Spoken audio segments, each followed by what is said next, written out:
The contents in the basement horrified police when they got a tip about a farm. Half hidden by trees is a rundown farmhouse outside the small Dutch village of Ruinerwold. It's a lovely, serene setting, but the serenity is shattered in a matter of seconds when cops raid the abandoned building. They discover a secret stairway behind a cabinet that descends into a subterranean chamber. They discover something astounding there. Welcome to USA Stories channel. Do not forget to subscribe and activate the bell button to receive all new updates. Now let's go to the story. Everything started on October 13, 2019, when an odd man showed up in a Ruinerwold tavern. His disheveled look and worn-out clothes astonished the villagers, as did his peculiar behaviors. But as he savored beer after beer, he revealed an unsettling revelation. He was obviously in need of assistance, and the owner quickly called the police. When the horrible truth eventually came to light the next day, it was a development that shook the people of Ruinerwold. They were unaware of the sinister truth that was hiding among them for years. But now, a strange tale was developing, and all eyes were on them. Most people associate the Netherlands with the tulip farms in the central regions or the busy streets of Amsterdam. Still, hardly many travelers reach the province of Drenthe, which is nestled in the northeastern region of the nation. As far as the eye can see, there are endless verdant fields in this largely agricultural country. Drenthe is one of the least populous areas in the Netherlands, with less than 500,000 people living there over an area of more than 1,000 square miles. Many of the inhabitants reside in remote villages that haven't altered much throughout time, despite the fact that some of them congregate in towns like Assen and Emmen. About 30,000 people live in the small municipality of Meppel, which is situated on Drenthe's southwest border. But this quaint town from the 16th century is a true metropolis, in contrast to the countryside village of Ruinerwold, which is about 4 miles northeast. There, in a hamlet that has long been tranquil and close-knit, reside less than 3,000 people. Actually, the most noteworthy event that has happened in Ruinerwold recently was in 1998. That year, the hamlet officially became a part of a larger community when it was merged with the neighboring municipality of De Walden. But things remained mostly unchanged in the sleepy little village, as they had for many years. The mayor of Ruinerwold claims that it is the kind of community where people watch out for one another. Therefore, it was shocking when a string of odd things happened in 2019. The drama reportedly revolved around a farmhouse that appeared to be abandoned on the village's periphery. Up until that point, not much was known about the farmhouse or its occupants by the people of Ruinerwold. Trees and tall fences seemed to block it, and the windows were boarded up. To many, it appeared as though it had been abandoned. Some neighbors pointed out that it didn't seem to be the case. In fact, several from the neighborhood claimed to have seen a lone guy at the remote farmhouse. They said he was doing renovations and that he was a frequent visitor to the building. But nobody remembered seeing any other evidence of life on or near the property, other than a dog and a few geese. Then, everything changed in October of 2019. Chris Westerbeek used to work at his little pub, Café de Castellane, which was located in the heart of Ruinerwold. However, a stranger showed up right before he was about to shut for the day, and Westerbeek saw right away that something was wrong. As far as Westerbeek was concerned, the man seemed stunned. In addition, he had a messy beard and was wearing outdated clothing. The popular venue's owner requested the man to leave, as it was almost time for closure. But when the stranger reappeared in the evening of Sunday, October 13th, Westerbeek made the decision to investigate this time, determined to learn the identity and whereabouts of the stranger. But nothing could have prepared him for what was about to unfold. A peculiar tale started to take shape when the two guys were sitting together on the Café de Castellane's patio. Westerbeek claimed that the man had 5 drinks before making an astonishing admission. It seems that he had been confined to the farmhouse outside the village for about 10 years. Furthermore, he wasn't alone. He said, in reality, that he had other siblings who had been kept shut off from the outside world as well. The man informed Westerbeek he hadn't left the farmhouse in 9 years, according to Westerbeek. October 2019, You could see he had no idea who he was or what he was doing, the proprietor of the tavern said to RTV Drenthe, a local news program. He said he had run away and that he urgently needed help. Westerbeek discussed the peculiar experience in further detail during a BBC interview. The tavern owner remembered, "He looked confused, had long hair, and a dirty beard. He also wore shabby clothing."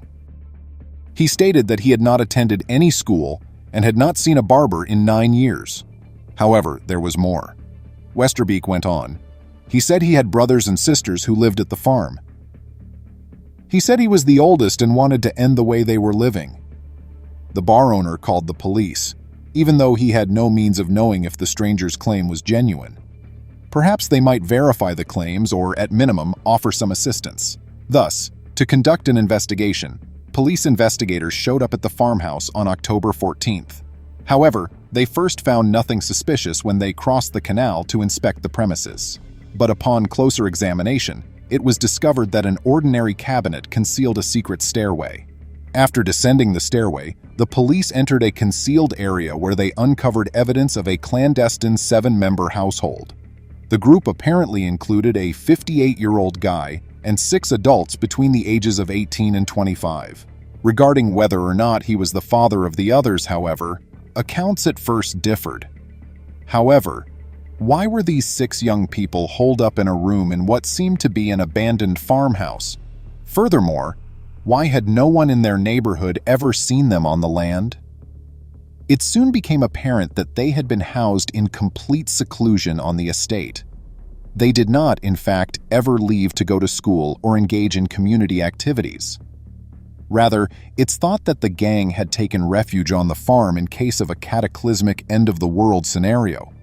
It's possible that some of the younger members were unaware that there was anything outside of their land. Reports say that while they were living there, all they were doing was biding their time till the end of time. Regarding who was residing in the residence at the time of the police's arrival, accounts again differed. The eldest son, who was 25 at the time, appears to have been the guy Westerbeek met. Moreover, it appears that every piece of evidence backs up his assertion that the family had been living in seclusion for many years. Confounded by this revelation, authorities detained the 58-year-old man, and before long, the sleepy town of Ruinerwold was at the center of a global phenomenon. When reporters swarmed the little town, officials could only inform them that the inquiry was still underway. But strange information began to surface over the next few days. The farm's residents were said to be self-sufficient, subsisting on the vegetables they had planted. None of the young adults, nevertheless, had local registration. According to some reports, they didn't even have birth certificates to prove their identities. What made these individuals wait until the end of the world, and who were they?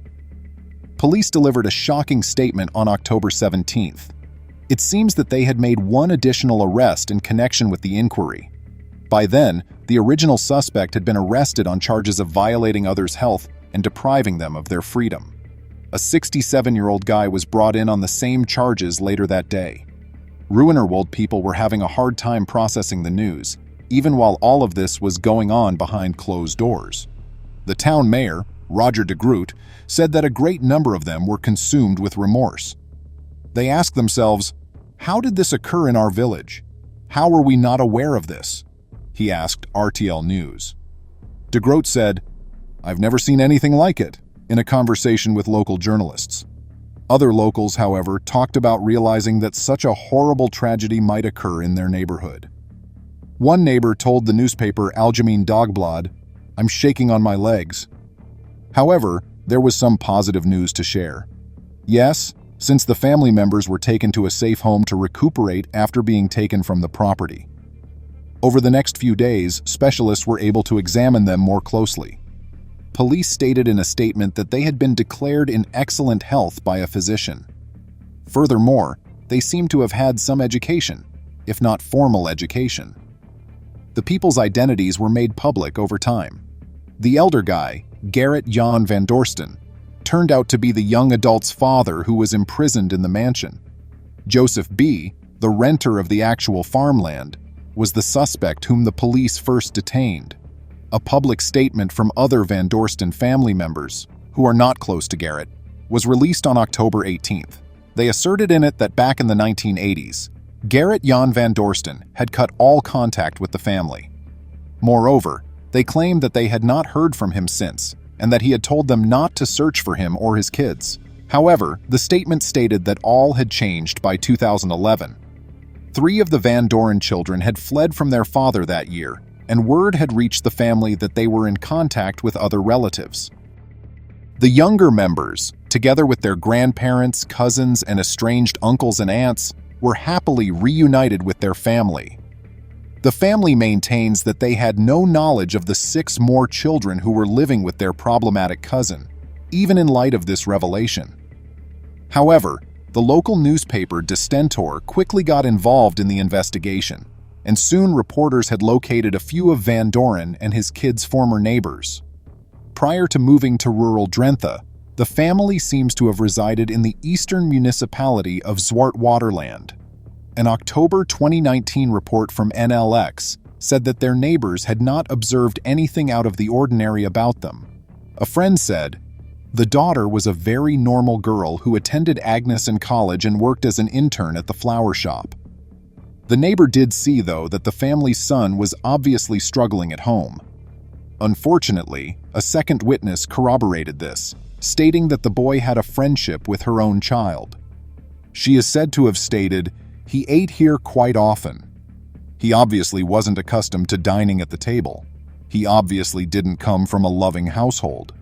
Reporters learned at the same time that a truancy officer had looked into the family while they were residing in Zwartwaterland, but it doesn't seem like they found anything unusual. Actually, nothing further was done. However, it's not apparent if the kids were receiving their education at home. However, this bizarre story took a new turn 3 days later. According to reports, Van Doren discussed the conflict taking place in the spirit realm in a series of strange recordings that he had made back in 2006. In addition, he seemed to address the intricacies of family dynamics, although in an odd and disorganized manner. RTV Trent claims that Van Doren was accustomed to eccentric notions. He was actually a part of the unification movement, which was founded in South Korea in 1954, back in the 1980s. Members of this religious group, which adheres to its own version of Christianity, are frequently referred to as cults. The unification movement's adherents are now referred to as Moonies, and their peculiar views have drawn a lot of criticism. As to the reports, Van Doren and Josephine B. initially met as adherents of this contentious faith. The individual detained at Ruinerwold, according to a movement spokesman, was no longer associated with the group. The perplexing riddle has been further layered throughout time by many sources. For instance, some have said that Van Doren had recently had a stroke and was bedridden when the police came. Others, however, have pointed out that the mother was missing, raising the possibility that she passed away and was interred at the farmhouse. In order to ascertain if Van Doren is the true father of the 6 adults, police are still conducting tests using DNA. In the meanwhile, inquisitive journalists have succeeded in entering the isolated property. However, regrettably, when images of the Ruinerwold House of Horrors were published in media, more questions than answers remain. Please remember to subscribe to our channel, give us a thumbs up, and turn on the notification bell so you won't miss any of our videos. If you enjoyed the tale, the next video that plays on your screen will probably move you too.